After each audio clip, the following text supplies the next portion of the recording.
Hello, my lovely learners, and welcome to Easy Stories in English, the podcast that will take your English from okay to good and from good to great. I am Ariel Goodbody, your host for this show.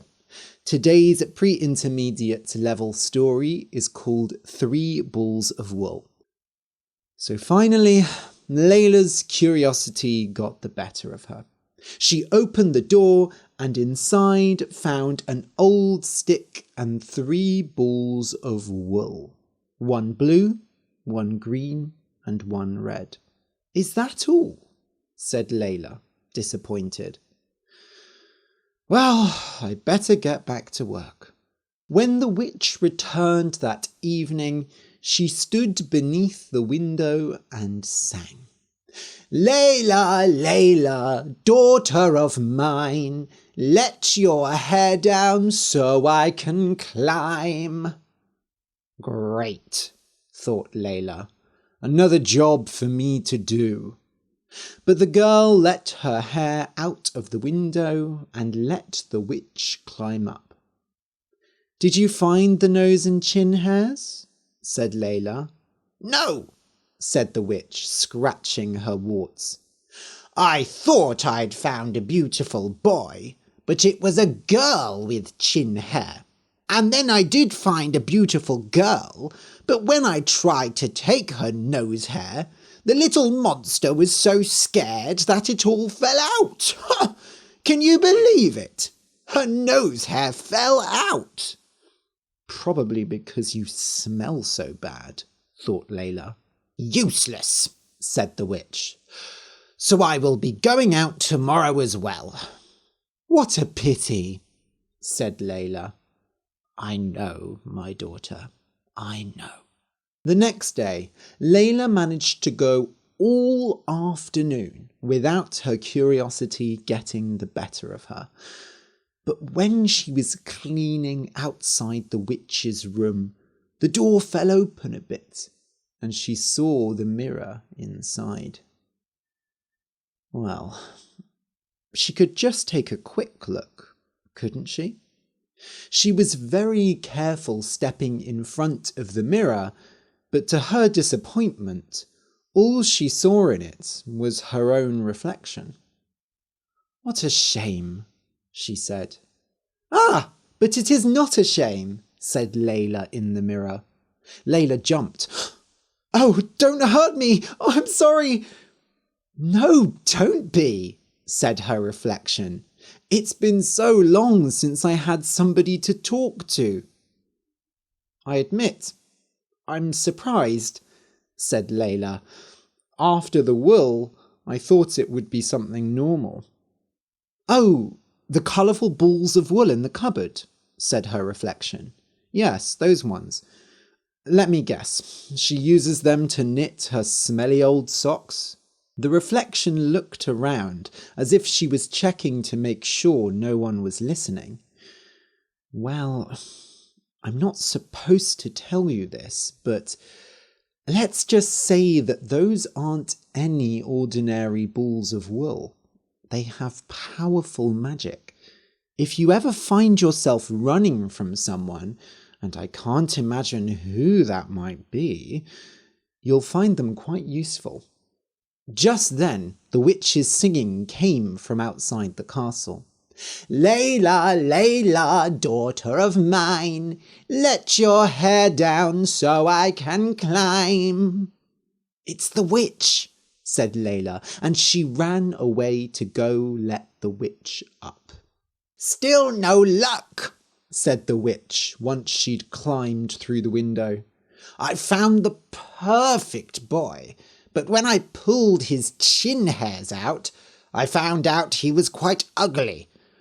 The beard was hiding the ugliness, so that won't work." The witch scratched her nose. "And then I found a beautiful girl, but she was so beautiful that she didn't grow any nose hair at all. She must get the worst colds." The witch scratched her chin. "I don't suppose anything interesting has happened here while I was gone?" "Oh, not at all, mother," said Leila. a little too quickly. "Good girl," she said, and touched Leila's hair. The next day, Leila didn't wait for her curiosity to get the better of her. She went straight to the window and gazed out of it. Of course, all she saw was the sky and the forest below her. Then, a minute or so later, a young man called up to her. "Oh, pretty girl there at the window!" "I'm busy gazing, thank you very much," cried Leila. "Oh, that's a shame," said the young man. "I was hoping to talk to you. You're not just pretty, you're beautiful."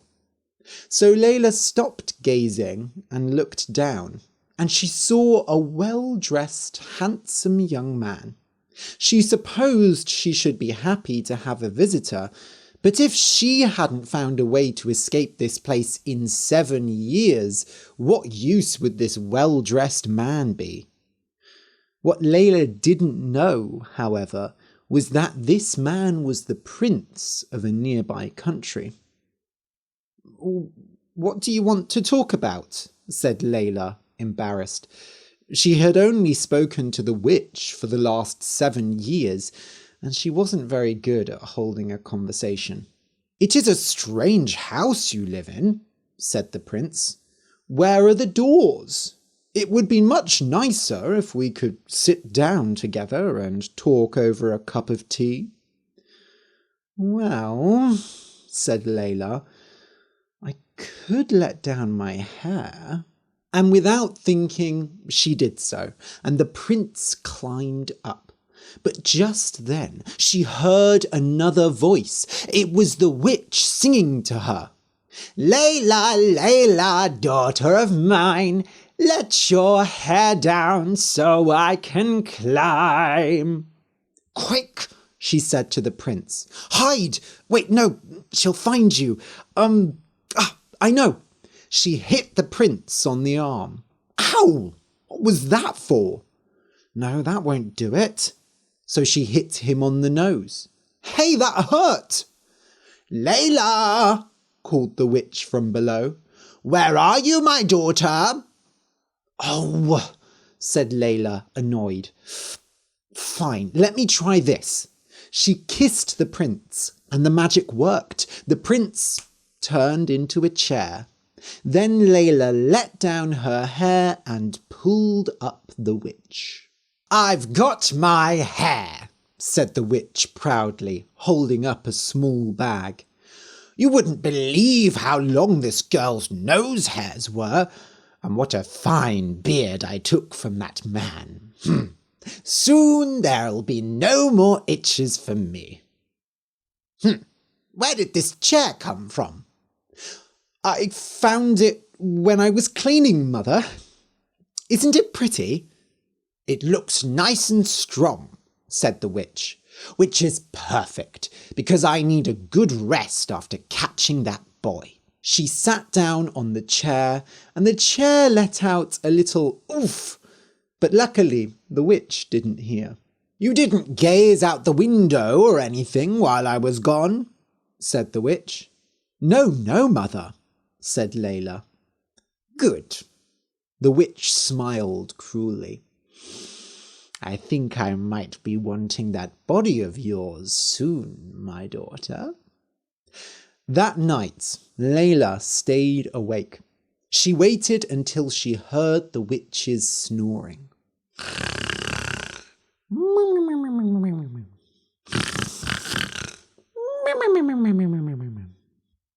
Then she got up and went to the chair, which she kissed to turn back into the prince. "She sat on me!" cried the prince. "Shh!" said Leila, holding a finger to his lips. "We must be quiet and quick." Leila ran downstairs, opened the cupboard, and took the 3 balls of wool in her pocket. Then she came back up and let her hair down out of the window. "Go on, climb down," she said. "But you'll be trapped up here." "I'll jump," said Leila. "I know magic to protect me." Of course, she was lying. She had no idea how she would slow herself down, but she was tired of living with that horrible witch. One more day, and the old woman might take her body. So the prince climbed down Leila's hair, and when he was safely on the ground, Leila closed her eyes. Think, what did the witch always do before jumping out of the window? That was it! Leila scratched her nose 3 times and scratched her chin 5 times, and when she jumped out of the window, her dress blew out like an umbrella and slowed her down. She landed in the prince's arms and they ran away into the night. When the witch woke up, she knew something was wrong. "Leila! Leila!" she called. "Where are you, my daughter?" The witch looked through the house and then saw that the chair in Leila's room was gone. It didn't take her long to realise what had happened.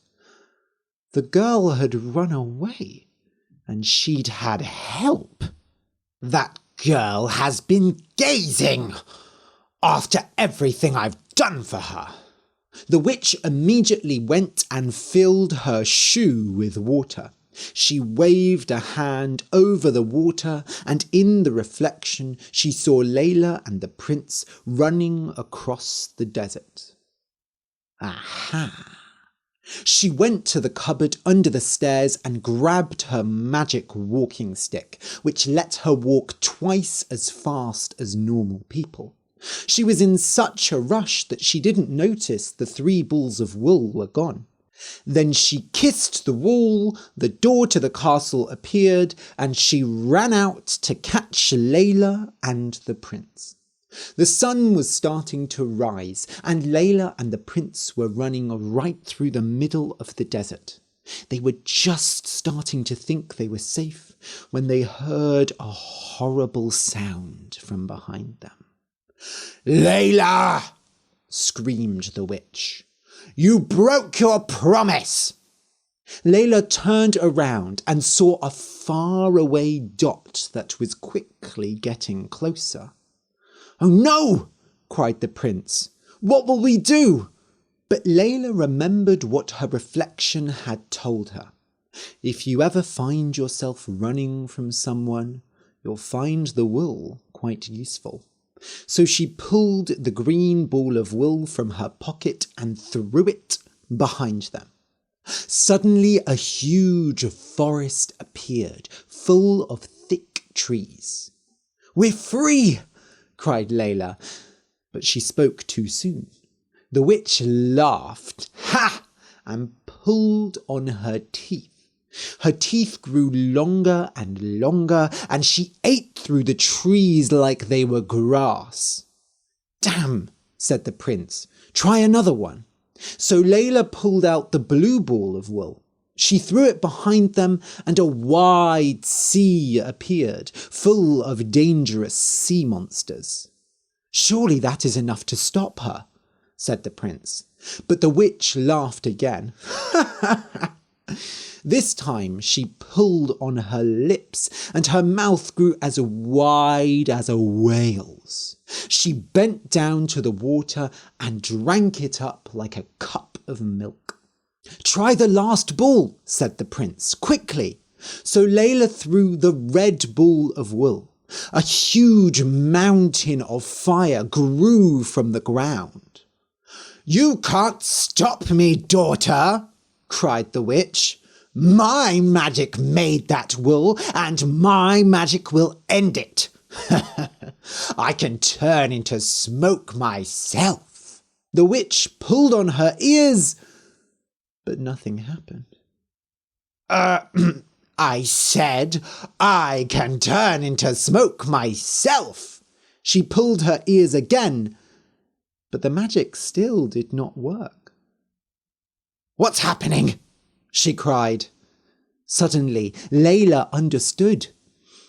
The itching. Her true power was in the itching. She stopped the itches, and But before she could finish her sentence, the witch started to cough. And because of her big lips, her coughs sounded like explosions across the desert. The smoke from the fire was making her cough, and before she realized what was happening, the mountain of fire had surrounded her. "Oh, Leila!" the witch cried. "All I really wanted was a daughter."